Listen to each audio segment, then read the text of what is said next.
जी वालेकुम सलाम। कैसे हैं आप? अल्हम्दुलिल्लाह। नाम आपका? मेरा नाम है जी शरास। आपका नाम? मोहम्मद इंजमाम। आप सामने देखेंगे, बेटर हो जाएगा, ऑडियंस ने देखना आपको। बात करने का पर्पस ये है, क्या लगता है आपको जिस तरह से हमारा पड़ोसी मुल्क हिंदुस्तान के अंदर 76 सालों में आपने देखा, 76 सालों में कभी भी उनके मुल्क में माशाल्लाह नहीं लगा, कभी उनके अनस्टेबिलिटी नहीं आई, गवर्नमेंट के लिहाज से ले लो, किसी भी चीज में ले लो। हमारे मुल्क में क्या उनके जैसा एक भी लीडर है जिसको हम कह सके कि वाकई में इसके दौर में हमारे मुल्क ने चांद को छुआ, इसके इसके इसके टाइम के अंदर हमारा जो मुल्क है ये बहुत आगे निकल गया था? कोई इस तरह का लीडर है हमारे पास? देखिए जी, अगर टाइम के लिहाज से अगर बात की जाए तो आई थिंक 35 साल जो है ना हुकूमत की है PMLN वालों ने, मियां मोहम्मद नवाज शरीफ ने।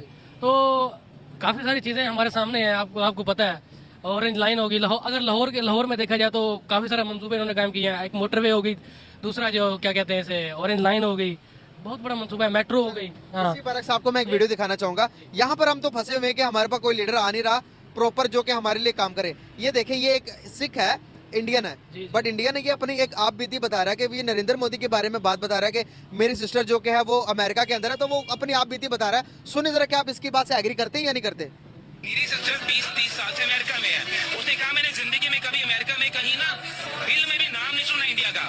आज मैं पहला पन्ना Washington Times, New York Times, Washington DC खोलती हूँ कि ये क्या हो गया इंडिया को। पूरे फ्रंट न्यूज, मोदी ये मोदी वो। जो भूखे नंगे थे तुम वर्ल्ड को दवाइयां दे रहे हो, अपने तुम्हारे खाने के लिए नहीं रहा। अरबों रुपए की दवाइयां तुम वर्ल्ड को दे रहे हो, वर्ल्ड को बचा रहे हो। और पूरे यूनाइटेड नेशन में तारीफ हो रही है कि इंडिया ने अपने आप को 140 करोड़ बंदों को मौत के मुंह से निकाल के लाना, फ्री दवाइयां देनी, कोविड की दवाइयां देनी और उसके बाद वर्ल्ड को भी देना। क्या बात है, इसके बाद क्या कह सकते हो?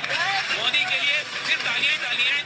मैं मोदी बात दुनिया के अंदर क्या चाहता है एज अ पाकिस्तानी? आप क्या चाहेंगे कि आपका लीडर पूरी दुनिया के अंदर आपके वाह वाही करवाए? देखें, बात दरअसल ये है ना कि हर इंसान चाहता है, हर बंदा चाहता है। अब देखें ना, डिफरेंट तरह के लोग यहाँ पर सर्वाइव कर रहे हैं।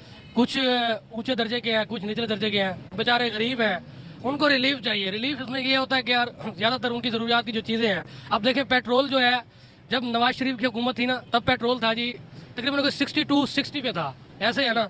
अब देखें कोई और लीडर है, बेशक इमरान खान ने मतलब आए हैं, वो उनको अल्लाह ने एक मौका दिया है, बिल्कुल ऐसे है।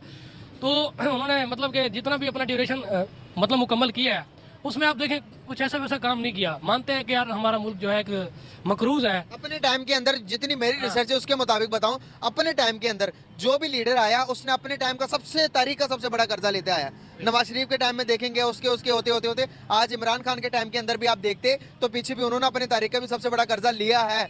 लेकिन अगर मैं बताऊं, कोई भी इस मुल्क के खिदमत के लिए, इस मुल्क को तरक्की की तरफ हमारे लिए कोई भी नहीं आया भाई। अगर आप बात करेंगे ये ऑरेंज ट्रेल लाइन की बात करें, ये भी हमारे लॉस पे चल रही है। अगर आप बात करेंगे मेट्रो लाइन की, ये भी लॉस पे चल रहे हैं, हम लॉस पे ही जा रहे हैं भाई। वो बात आपकी ठीक है। अब देखें ना, आप कह रहे हैं ना कि एक स्टेबिलिटी भी होती है। अगर जो भी गवर्नमेंट आ रही है, पहले तो बात है उसको खुद स्टेबल होना है। ज़ाहिर मुझे एक सीट मिलेगी, पहले तो मुझे उसके लिए देखना पड़ेगा कि कैसे चलानी है, कैसे करना है, स्टेबल कैसे होना है। जब तक कोई भी गवर्नमेंट आएगी, वो जब तक स्टेबल नहीं होगी तब तक हमारा काम नहीं चल सकता, वरना हम हमेशा सारी जिंदगी मकरूज ही रहेंगे। सीधी सी बात है। आपको लगता है कि जो मैंने आपको वीडियो दिखाई उसके बारे में थोड़ा मेन टॉपिक की तरफ आते हैं, क्या आपको लगता है मोदी ग्लोबल लीडर है? कह सकते हैं, मतलब क्या वो ग्लोबल लीडर है? बिल्कुल कह सकते हैं। क्यों? इंडिया के लिहाज से है ना, पूरे ओवरऑल तो नहीं है ना कि हम नहीं कह सकते। वो अपने मतलब कि कंट्री के लिहाज से वो ग्लोबल है, क्योंकि उनके लोग कहते हैं। क्योंकि वो आप देखें ना, नरेंद्र जो मोदी है ना, वो शुरू से स्टेबल है। उनके यहाँ ये दंगा फसाद नहीं है जैसे हमारा है ना, सीट के पीछे भागा जा रहा है, ये चीज नहीं है वहाँ पे। अब ये देखें ना, उनको एक बंदा है प्रॉपर चलाने के लिए आया, वो चला रहा है, बस सीधी सी बात है। उस बंदे ने अपने मुल्क के अंदर G20 के समिट करवाई। G20 के समिट के अंदर बड़े मुल्कों के 20 बड़े मुल्कों के प्राइम मिनिस्टर्स और प्रेसिडेंट वहां पर गए। उसके दौरे हुकूमत के अंदर इंडिया चांद पर पहुंच गया। उसके दौरे हुकूमत के अंदर इंडिया दुनिया की 5वीं बड़ी मईशत बनता है। 5वीं बड़ी मईशत दुनिया के अंदर 205 या 215 मुल्क से भी ज्यादा है। उधर उसके बरक्स 5वीं बड़ी मईशत। इसका मतलब जानते हैं आपके दुनिया की 5वीं बड़ी मस्जिद में बार बार इसलिए दोहरा रहा हूँ कि भाई अब मैं पता चले कि इंपोर्टेंस 5 बड़ी मस्जिद 600 बिलियन डॉलर्स के रिजर्व, 600 बिलियन डॉलर्स के रिजर्व उनके अकाउंट में है। हमारे पास 6 बिलियन डॉलर के भी पूरे नहीं है। तो कैसे देखते हो, एक लीडर से बंदा यही चाहता है ना कि उसके मुल्क में होते हुए आप देखिए टेक्नोलॉजी में कितना एडवांस कर दिया इंडिया को। आप ये देखें ना, आप इंडिया को ना लें, हमारा एक कंट्री देखें ना, आप इस वक्त तरक्की पजीर है, तरक्की याफ्ता नहीं है। वो इसलिए नहीं है क्योंकि हमारी जो गवर्नमेंट जो भी आती है वो स्टेबल नहीं है।